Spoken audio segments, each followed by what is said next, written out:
بسم اللہ الرحمن الرحیم۔ بسم اللہ الرحمن الرحیم۔ السلام علیکم ورحمۃ اللہ وبرکاتہ۔ آج جس موضوع پہ گفتگو کرنے لگے ہیں اس موضوع کی جو بنیاد ہے وہ عمل پر ہے۔ ایک میں مثال دیتا چلوں کہ بارش کا قطرہ ٹپکتا ہے، اگر وہ سانپ کے منہ میں جائے تو زہر بن جاتا ہے، اگر وہی قطرہ کسی سیب یا سپی کے منہ میں جائے تو وہی قطرہ موتی بن جاتا ہے۔ اب وہ موتی کوئی عام نہیں ہوتا، پلاسٹک کا نہیں، بلکہ اصل جو موتی ہوتا ہے وہی بن جاتا ہے۔ تو ہمارا جو عنوان ہے وہ ہے درود پاک صلی اللہ علیہ وآلہ وسلم۔ تو اس بارے میں نبی مکرم نبی محتشم صلی اللہ علیہ وآلہ وسلم کی حدیث ہے کہ من صلی علیہ مرتن فتح اللہ لہ بابا من العافیہ، کہ مجھ پر جو ایک مرتبہ درود پاک پڑھتا ہے میں اس پر اللہ اس پر 10 عافیت کے دروازے کھول دیتا ہے۔ تو ہمارے موضوع کی جو بنیاد ہے، جو مقصد ہے وہ یہی ہے کہ درود پاک کی کیا فضیلت ہے اور اس کو پڑھنے سے انسان میں کیا کر بھلائیاں اور کیا کر عطاءات آ جاتی ہیں۔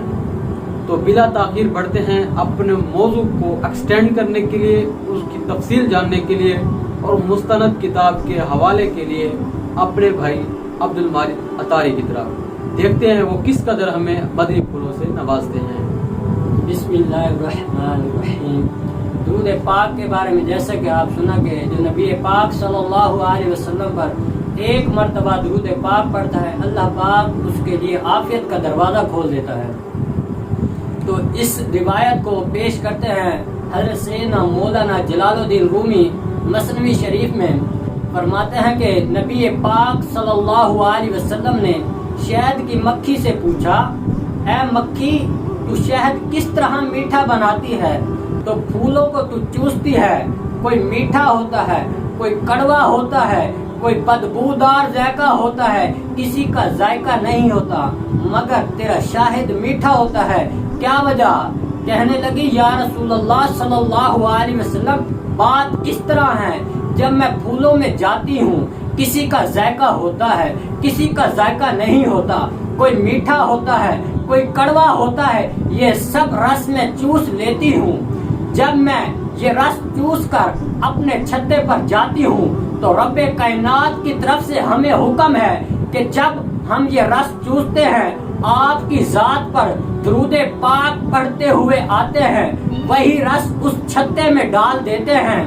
آپ پر درود پاک پڑھنے کی وجہ سے بدبودار پھول، بد ذائقہ پھول، کڑوے پھول، میٹھے پھول، ان سب کا ذائقہ اللہ پاک درود پاک کی وجہ سے بہت ہی اچھا اور میٹھا اور لذیذ کر دیتا ہے، جس کو ہر مسلمان پسند فرماتا ہے۔ اتنا اچھا ذائقہ ہوتا ہے شہد کا۔ تو میٹھے اور پیارے اسلامی بھائیوں، جس طرح ایک شہد کی مکھی کڑوا پھول کھاتی ہے، لیکن آقا کریم صلی اللہ علیہ وسلم پر درود پاک پڑھنے کی وجہ سے وہ بد ذائقہ میٹھے ذائقے میں تبدیل ہو جاتا ہے۔ میٹھے اور پیارے اسلامی بھائیوں، اسی طرح آپ بھی اپنی زندگی کو خوشگوار بنائیے، اپنی زندگی کے اندر جو خرابیاں ہیں ان کو دور کیجئے۔ وہ دور کس طرح ہوگی؟ آقا کریم صلی اللہ علیہ وسلم پر درود پاک پڑھنے کی وجہ سے ہوتی ہے۔ ایک جگہ نبی کریم صلی اللہ علیہ وسلم نے فرمایا، جو شخص مجھ پر درود پاک پڑھنا بھول گیا گویا وہ جنت کا راستہ ہی بھول گیا۔ تو میٹھے اور پیارے اسلامی بھائی، کس قدر یہ وعید ہے، جو شخص درود پاک پڑھنا بھول گیا، آقا کریم صلی اللہ علیہ وسلم پر درود پاک نہیں پڑھتا، یا آقا کریم صلی اللہ علیہ وسلم کا نام تو آتا ہے مگر یہ شخص ندانی کے سبب آقا کریم صلی اللہ علیہ وسلم کی ذات پر درود نہیں پڑھتا، ایسے شخص کے بارے میں فرمایا گیا وہ جنت کا راستہ ہی بھول گیا۔ تو میٹھے اور پیارے اسلامی بھائیوں، جنت کے راستے کو یاد کرنے کے لیے، جو جنت کا ہمارا راستہ ہے اس پر سیدھا چلنے کے لیے ہمیں آقا کریم صلی اللہ علیہ وسلم کی ذات پر درود پاک پڑھنے ہوں گے۔ صلو علی الحبیب صلی اللہ تعالی